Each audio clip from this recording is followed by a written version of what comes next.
Jesus said many things people love to quote. Do not worry about tomorrow. Forgive again. Love your enemies. Ask, and you will receive. Believe that you have already received what you prayed for. And then he said something even more difficult to explain.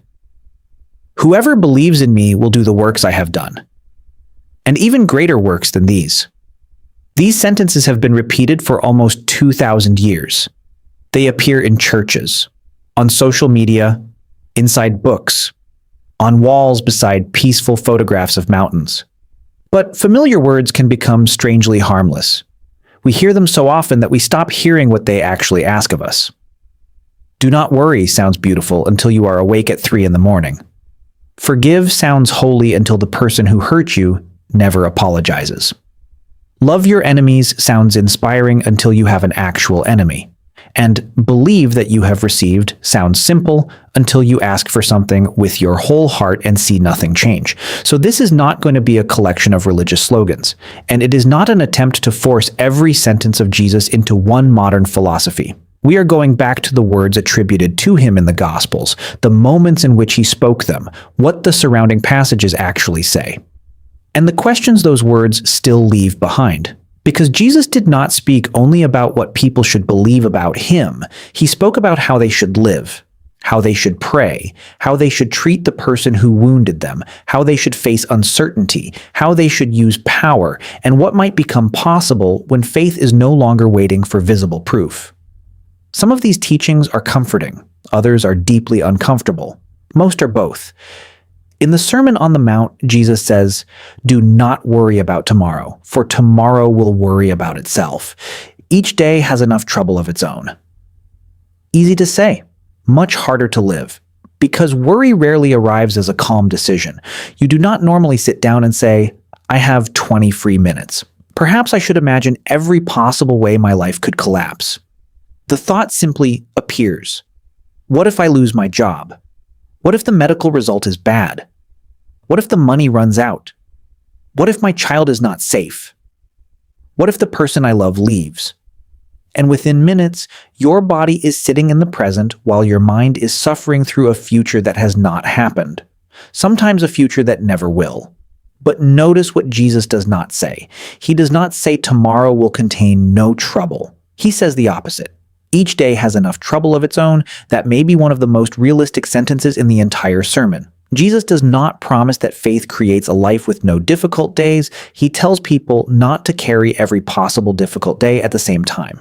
The surrounding passage is not about imaginary luxuries. Jesus speaks about food, drink, clothing, the things ordinary people need to remain alive. These were real concerns for his listeners. So, do not worry cannot honestly be reduced to stop thinking about it. It does not mean never plan, never save, never visit a doctor, never prepare for a difficult conversation, and it does not mean that a person struggling with severe anxiety has failed some simple spiritual test. The passage is not a clinical explanation of anxiety. It is an invitation to trust while living with needs you cannot completely control.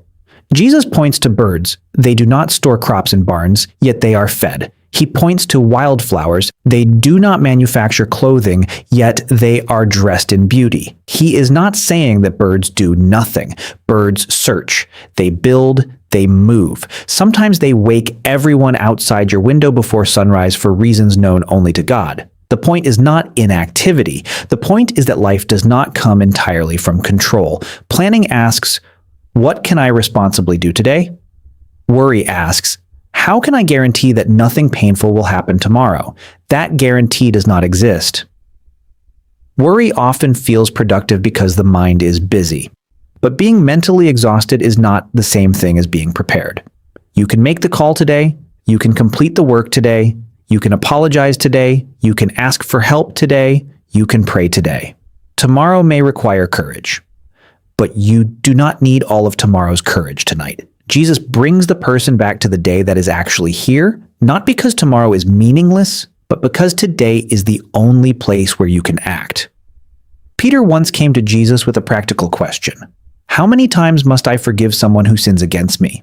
7 times? Peter may have thought he was offering an impressive number. 7 chances already sounds generous when the same person keeps finding new ways to hurt you. Jesus answers with a number translated in two main ways, 77 times, or 70 times 7. The arithmetic is not the point. Peter wants a limit. Jesus gives him a number too large to manage comfortably. Then he tells a story. A servant owes a king an enormous debt. There is no realistic way he can repay it. He begs for time.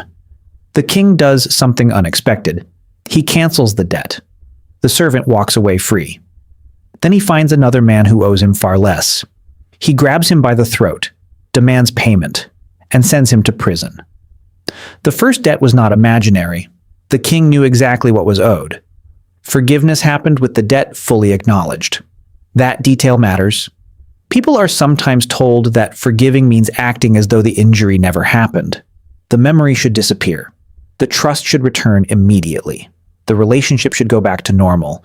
But the parable is about releasing a debt. It is not a manual for returning an unsafe person to the same place in your life. Trust can require evidence, distance can be necessary, consequences can remain, and a wound can be real even after the desire for revenge begins to loosen. Anger often feels like the final witness that something unjust occurred. Letting it go can feel almost like betraying the person you were when the injury happened. Yet, resentment carries a cost. The person who hurt you may have left the room years ago. Inside your mind, the conversation continues. You replay what should have been said. You imagine the apology that never came. You carry the old injury into new relationships, where people who never harmed you begin paying for damage they did not cause. Forgiveness rarely arrives as one perfect emotional moment. Sometimes it starts with a decision made while the pain is still present. The feelings may follow slowly. The decision may need to be repeated tomorrow, next month, perhaps many times. Jesus gives Peter no convenient stopping point because forgiveness is not a countdown to revenge. It is the long work of refusing to let one wound become the author of the rest of your life. Then Jesus says something even harder. Love your enemies and pray for those who persecute you. It is easy to make this sentence sound beautiful. Put it over a sunset. Add quiet music. Then imagine someone else's enemy. The teaching changes when the person has a face. Someone who betrayed you, humiliated you, used power against you, or still hopes to see you fail. Jesus names a concrete action. Pray for them. He does not wait for affection to appear first. The command begins with what a person chooses to do. Prayer interrupts the fantasy that an enemy is only a monster in your story. It places that person, however guilty, beneath the same God. Jesus explains this by pointing to ordinary creation. The sun rises over the just and the unjust. Rain falls on fields owned by people we admire and people we do not. God's generosity crosses boundaries. Human beings would often prefer to keep closed. None of this turns injustice into justice. It does not require returning to danger or removing wise boundaries. It does not hand authority back to someone who has abused it. Love can tell the truth. Love can leave. Love can protect the vulnerable. And love can still refuse to become hatred. That refusal matters because cruelty is contagious. A person wounds you. Then the wound begins choosing how you speak, whom you trust, and what kind of person you become. Soon the enemy is shaping your character from a distance. Prayer breaks that pattern. You may begin with clenched teeth. You may have no warm feeling at all. The gospel does not describe love here as an emotion that magically appears on command. It points toward an action that resists becoming a copy of the person who caused the harm. Retaliation is easy to understand. Pain wants to reproduce itself. The difficult path is to confront evil without giving it a permanent home inside you. Your prayer may never change the enemy. The teaching still asks whether the enemy will be allowed to change you. Jesus also speaks with unusual confidence about prayer. He uses 3 verbs: ask, seek, knock. Each one moves further. Asking gives the need a voice. Seeking gets the body involved. Knocking brings you to a closed door and refuses to pretend that silence is the same thing as an answer.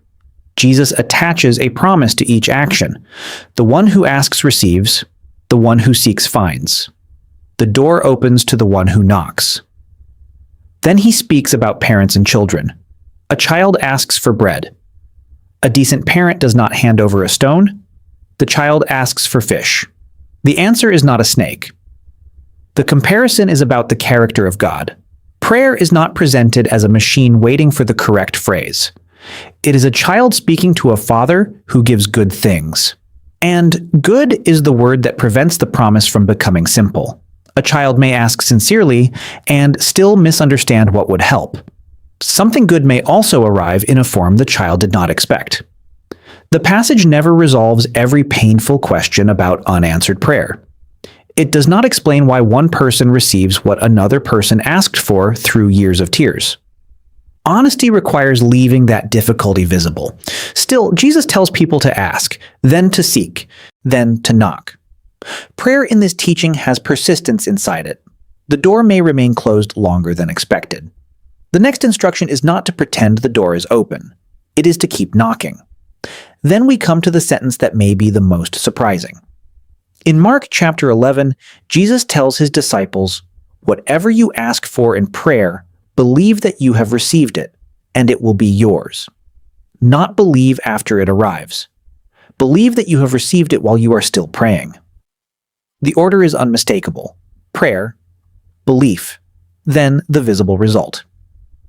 The saying comes after the disciples discover that the fig tree Jesus addressed has withered. Peter points it out. Jesus responds, "Have faith in God." Then he speaks about a mountain being thrown into the sea by a person who believes without doubting in the heart. And then comes the promise about prayer. These are strong words, so strong that people have spent centuries trying to decide how literally and how broadly they should be applied. Some understand them as confidence that God hears and answers prayer. Some place the emphasis on extraordinary acts of faith. Some see a principle in which inward conviction comes before outward reality. And some hear language very close to what is now called manifestation. The text itself begins with faith in God, not faith in an impersonal universe, not faith in a sentence by itself. And immediately after the promise, Jesus speaks about forgiveness when standing in prayer. So in Mark's presentation, faith is not separated from relationship with God or from the condition of the heart toward other people. But we should not weaken the sentence until it says almost nothing. Jesus does tell people to believe before they see. He does not tell them to wait for the result and then become confident. He asks for an inward certainty while the visible world still appears unchanged. What exactly did he want his followers to understand? Was he teaching complete trust that a prayer has already been received by God? Was he teaching that conviction itself changes what becomes possible? Are those two ideas necessarily separate? Write what you think in the comments, because this may be one of those teachings whose words are simple while their implications are enormous. But one warning is necessary. A promise about faith should never be turned into a weapon against someone who is suffering. When a prayer appears unanswered, it is cruel to assume that the person simply failed to believe. The Gospels themselves contain faithful people who suffer. And Jesus in Gethsemane asks that the coming cup pass from him, yet submits the request to the Father's will. Faith is not pretending that disappointment never exists. It is refusing to make the visible moment the final definition of what is possible. During his final conversation with the disciples in the Gospel of John, Jesus says something even more startling. "Whoever believes in me will also do the works that I do, and greater works than these." He gives a reason. Because he is going to the Father. Then he says that whatever they ask in his name, he will do, so that the Father may be glorified in the Son. Again, the statement is larger than most people are comfortable with. Jesus does not describe his followers as an audience. He expects his work to continue through them. But what are the greater works? The sentence does not provide a neat definition. Some Christians understand greater as the wider reach of the message after Jesus' departure. Jesus taught in a relatively small region. His followers carried the message across nations and generations. Others believe the promise also includes the continuation of healings, signs, and other powerful works through believers. The book of Acts certainly describes the disciples preaching, healing, and acting with power after Jesus is gone. But the text does not say that every believer will perform every miracle or that faith can be measured by spectacle. What it does say is that Jesus' departure will not end the work. In the same larger conversation, he promises the coming of the Advocate, the Holy Spirit. He speaks about remaining in him like branches remaining in a vine. And he says, "If you remain in me and my words remain in you, ask whatever you wish." The promise is not presented as independence from Jesus. It is presented as union with him. A branch does not produce fruit by announcing that it no longer needs the vine. Its power comes from remaining connected to the source of its life. And remaining changes desire. The words of Jesus begin to shape what the person asks for. "In my name" is therefore more than adding a phrase to the end of a request. A name represents a person, character, authority, purpose.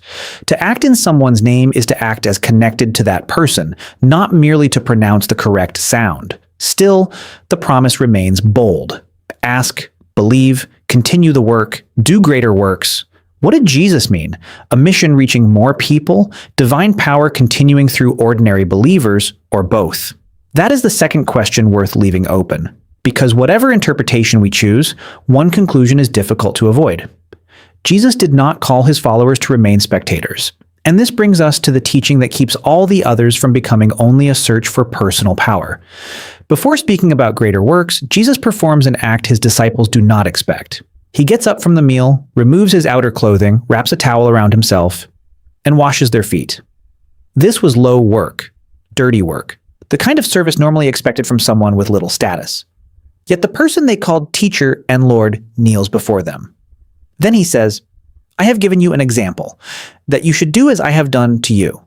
This is one of the clearest explanations Jesus gives of what it means to continue his work.